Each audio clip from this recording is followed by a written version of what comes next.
Good morning, good afternoon. Welcome to the Essence of Success Network. I am your host, Lennis, and I'm coming to you right now with I couldn't pass this article from Epoch Times um, about why is gas so high.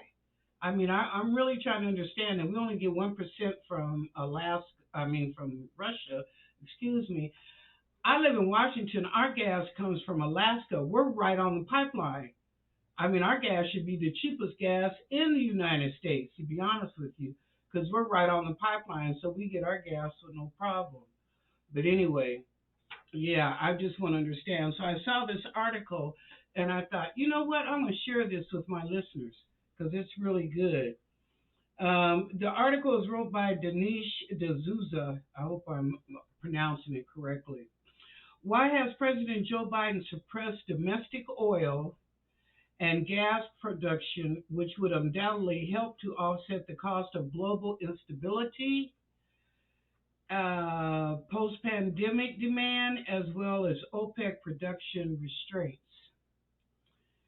Biden emphatically, y'all, quote unquote, emphatically denies that he has held back domestic energy production.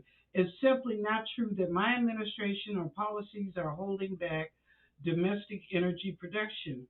He said, quote unquote, normally an outrageous statement like this would be subject to innumerable fact checks, but not in this case. The fact checking industry is basically a sham. It exists to combat and contest claims critical of the Biden administration while covering up for the administration's own propaganda and prevarication. Let's go to chapter and verse to prove this point.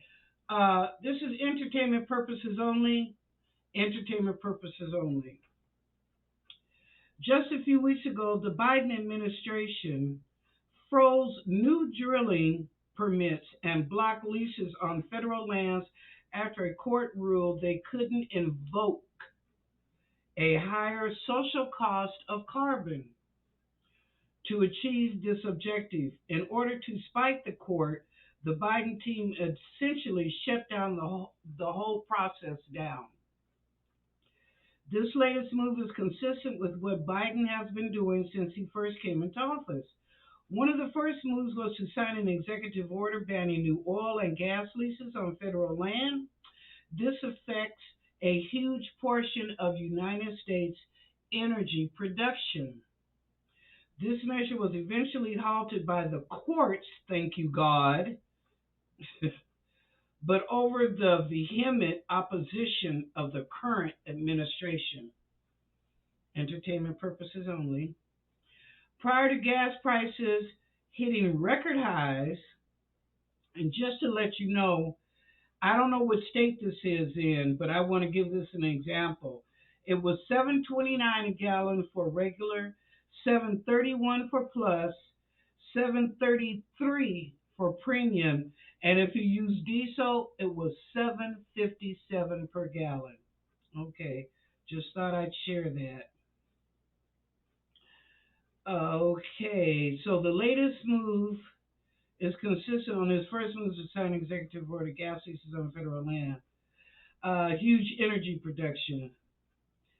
Prior to gas prices hitting record highs, Biden Democrat left wing allies commended the administration for acting so decisively to limit fuel production. One of their central claims was that America didn't need more oil.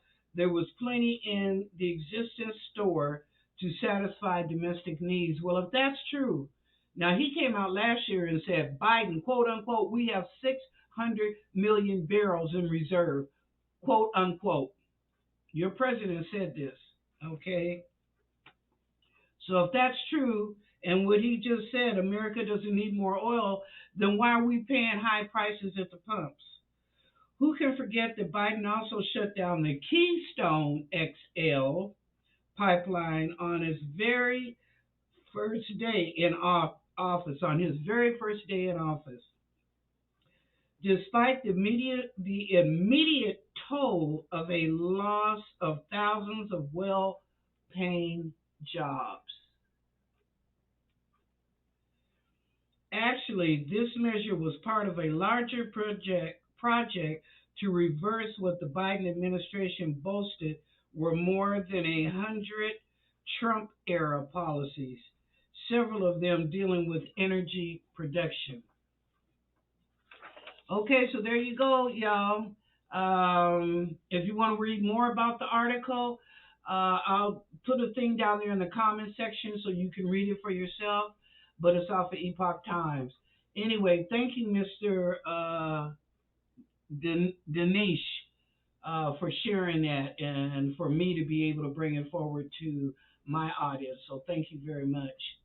Okay, if no one has told you that they love you today, I do. Go out and make it a good day. And I was glad to bring you the information. Thank you.